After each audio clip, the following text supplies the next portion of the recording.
Before diving into this incredible story, consider subscribing to the channel and hitting the bell. Every story here has something to say, and you won't want to miss a single one. The sun was setting behind the city's hills, casting long shadows across the narrow, silent streets. In the central mansion, the local tyrants celebrated their power, surrounding themselves with luxury and flattery, secure in their superiority. Every decision, every order they gave seemed etched in the fear of the townspeople. It was then that she appeared. A young girl, slender, almost fragile, with bright eyes that seemed to betray a complete innocence. Her steps were light, almost hesitant, and her delicate hands held a simple package she had been asked to bring.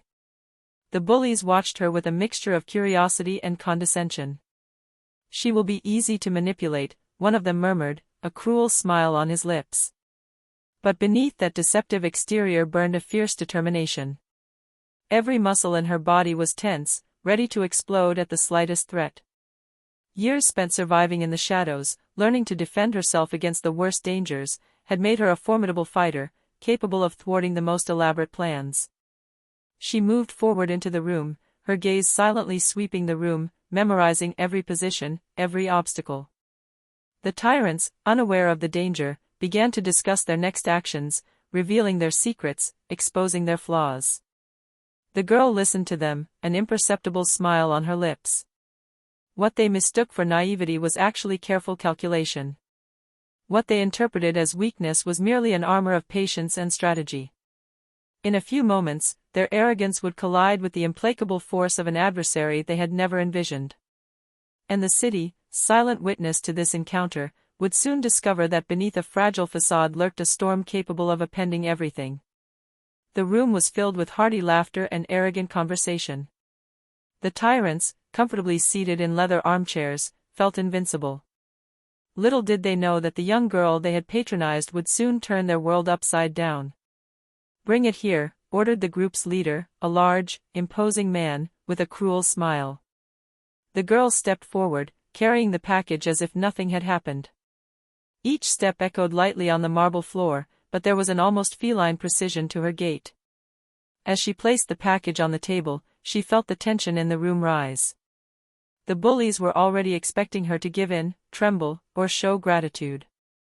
Instead, she looked up and stared at them calmly. There was a fire in her gaze that no one had anticipated. "And you, little one, who are you exactly?" one of the bullies asked mockingly. She simply replied, "Just someone who knows how to defend himself." Mocking laughter erupted in the room.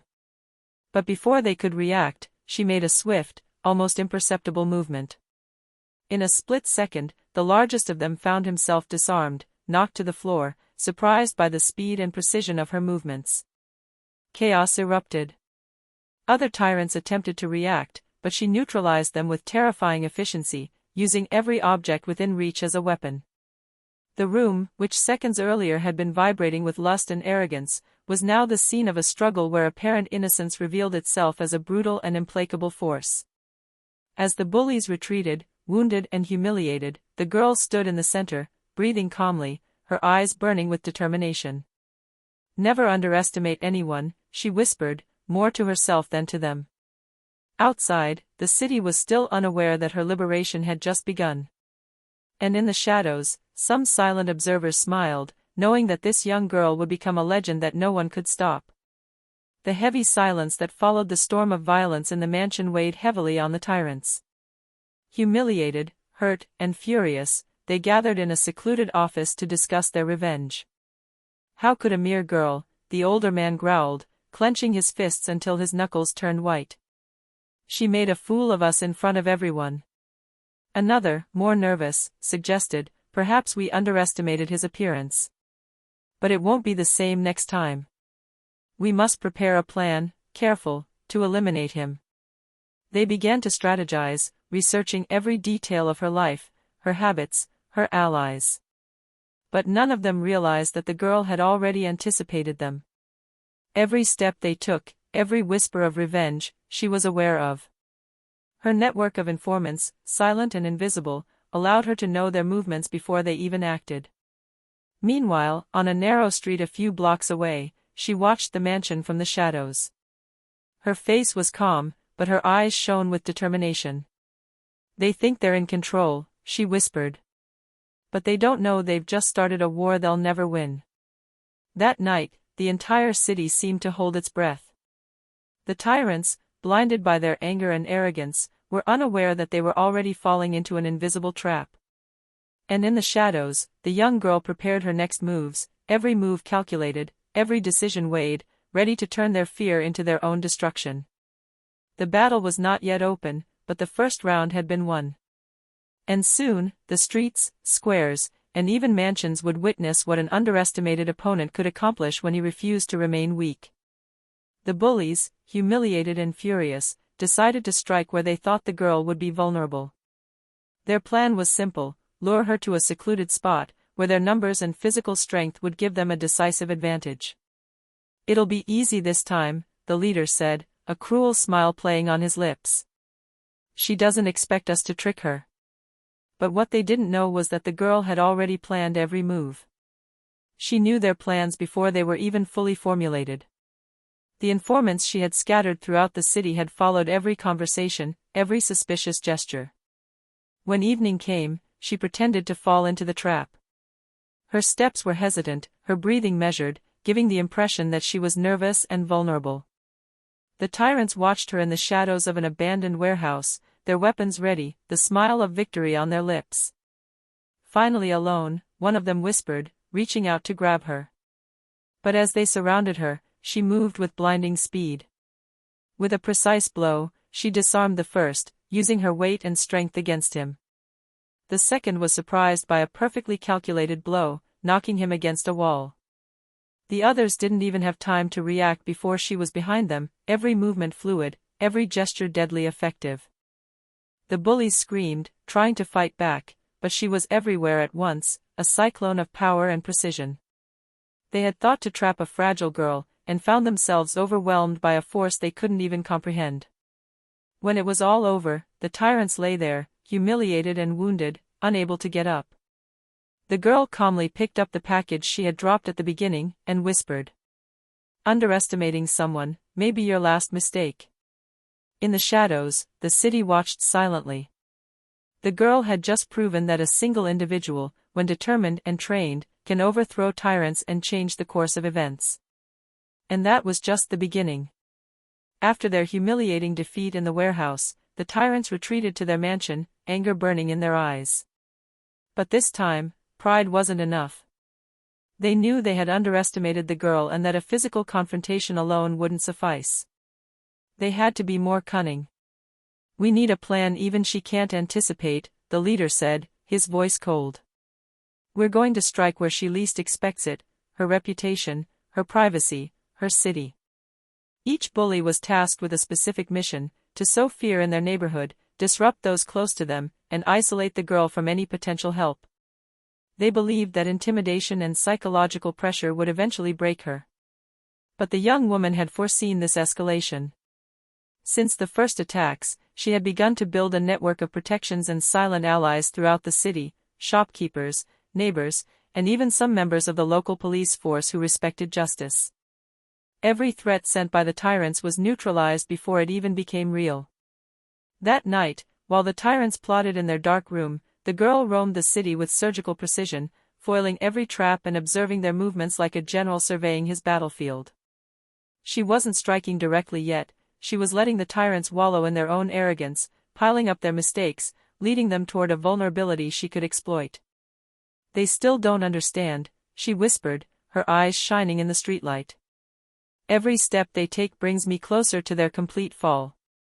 And in the stillness of the night, a new era began to dawn, one in which tyrants were no longer the masters, but the prey. Every decision they made, every plan they formed, was now predictable, for beneath the girl's fragile exterior lay a ruthless fighter and a master strategist. The battle for control of the city was only just beginning, and soon the tyrants would understand that true power lies not in the fear one inspires, but in the fear one controls. Morning dawned over the city like a silent witness to the events to come. The tyrants, hoping to regain the initiative after their recent failed plots, gathered in the mansion to discuss their next actions. None of them knew that the young girl had already chosen the time and place to strike. She was everywhere at once, invisible and elusive. Her plan was simple but brilliant: to strike tyrants on their own turf, where they felt most powerful, and make them understand that the fear they inspired in others could be used against them. The first blow was silent but devastating. A burst of precise movement across the manor's courtyard, and 2 of the tyrants were neutralized before they even realized what was happening. Alarms blared, but she knew the security systems inside out and deactivated them in an instant.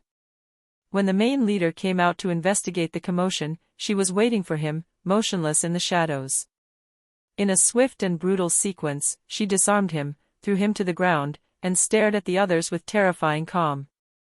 "You thought you could manipulate and intimidate, but you awakened something you will never control." The tyrants, terrified and humiliated, began to back away, seeking to flee, but the girl had anticipated every escape route. Every exit was blocked, every potential ally watched. They were trapped in their own arrogance. By the end of the assault, the mansion, a symbol of their power and arrogance, was half neutralized. The girl stood there, breathing calmly, her eyes shining with unwavering determination. Underestimating someone, she whispered, almost as a lesson, "Maybe your last mistake." The entire town seemed to hold its breath. The girl, once considered fragile and insignificant, had just demonstrated that a well-prepared individual could not only defend herself, but completely reverse the roles, transforming the oppressors into victims of their own arrogance. And in the streets, in the shadows of the alleys and rooftops, the inhabitants began to whisper a name, that of the young girl who defied the tyrants and who, slowly but surely, redefined power in the city. After the devastating assault on their mansion, the tyrants found themselves on the verge of despair. Humiliated and wounded, they knew that if they wanted to survive, they had to join forces. Each of them had underestimated the young girl, and now fear had infiltrated their arrogance. "We have to work together," the leader said coldly. "Individually, we're no match for her, but together, maybe we have a chance." They formed an unstable alliance, a mixture of mistrust and urgency. Each brought their resources, contacts, and personal armies to create a trap they believed to be foolproof.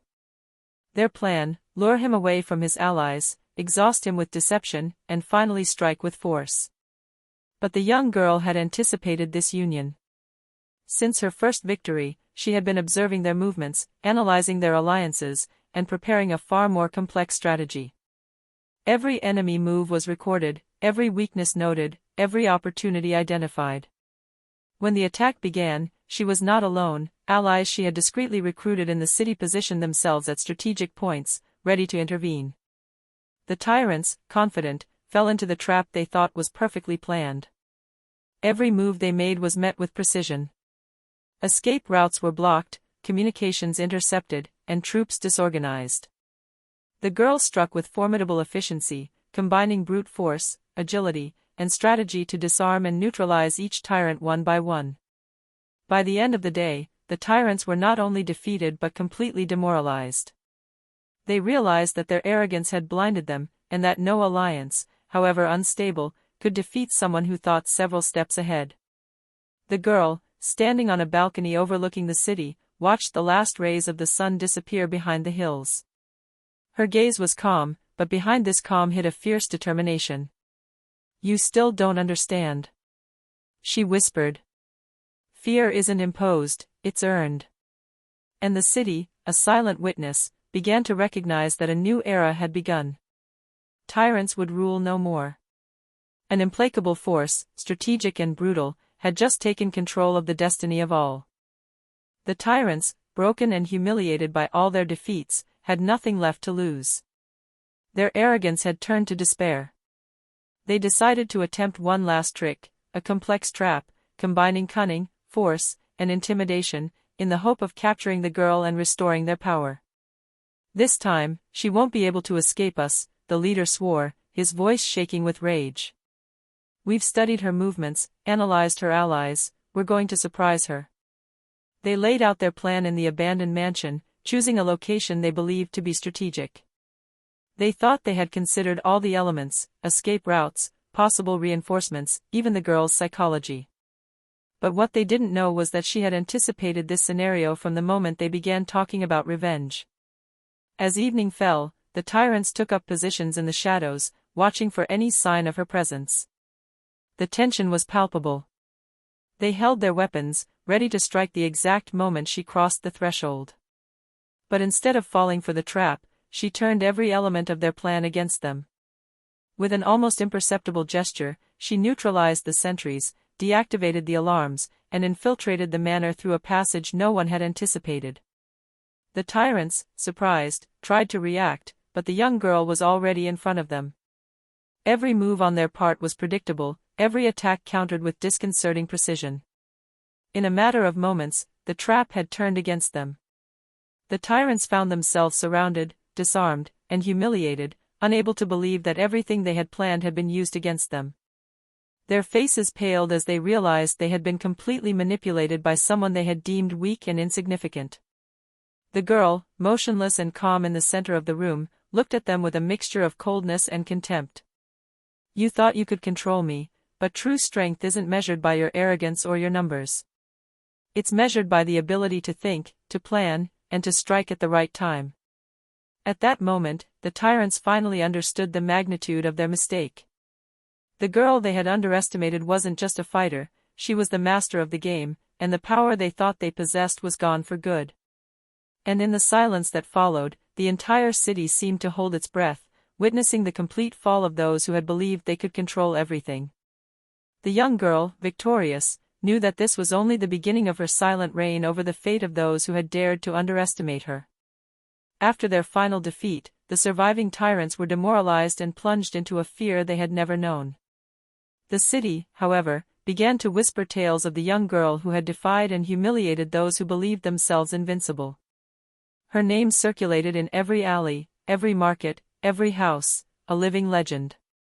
The girl, aware of the impact of her actions, did more than just physically defeat them. She began to reshape the city, neutralizing the remnants of the tyrant's power and redistributing fear where it was needed. Every former tyrant knew that one misstep could cost them dearly, for she carefully monitored every move, every attempt at resistance. She didn't always strike violently, sometimes a simple message, a strategic warning, or a demonstration of her superiority was enough to maintain order. The inhabitants began to see her as a protector, but the tyrants remained paralyzed by fear. One evening, from the highest rooftop in the city, she watched the flickering lights of the streets below. "They thought they could control me," she whispered. "But now I choose the fear they feel." In the days that followed, the young girl continued to hunt down the tyrants' last refuges, eliminating each weak point and consolidating her control. Those who attempted to oppose or challenge her authority were quickly neutralized, while the locals, inspired by her strength and strategy, began to collaborate with her. The city, once dominated by the arrogance and brutality of tyrants, now knew a new balance, an invisible but implacable power, embodied by the young girl that no one had been able to foresee.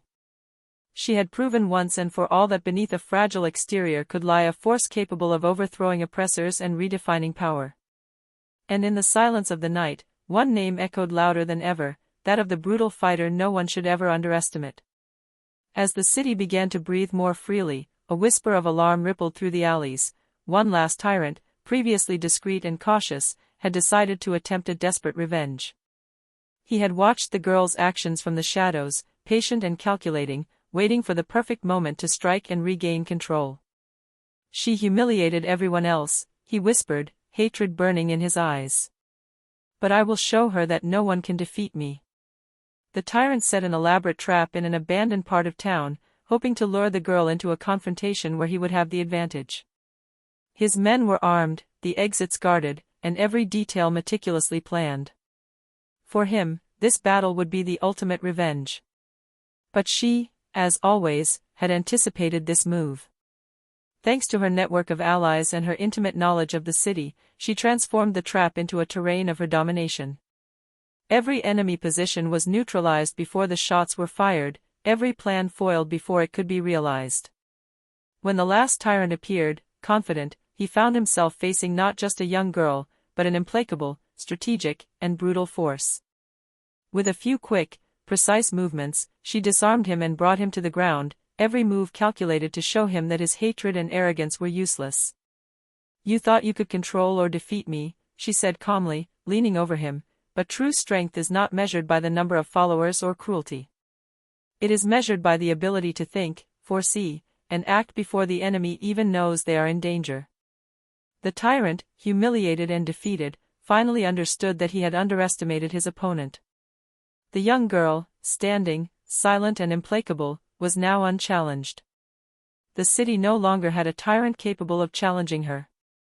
In the silence of the night, the inhabitants watched in secret, admiring and afraid. A single lesson resonated: beneath a fragile exterior could lie a power capable of overthrowing all oppressors.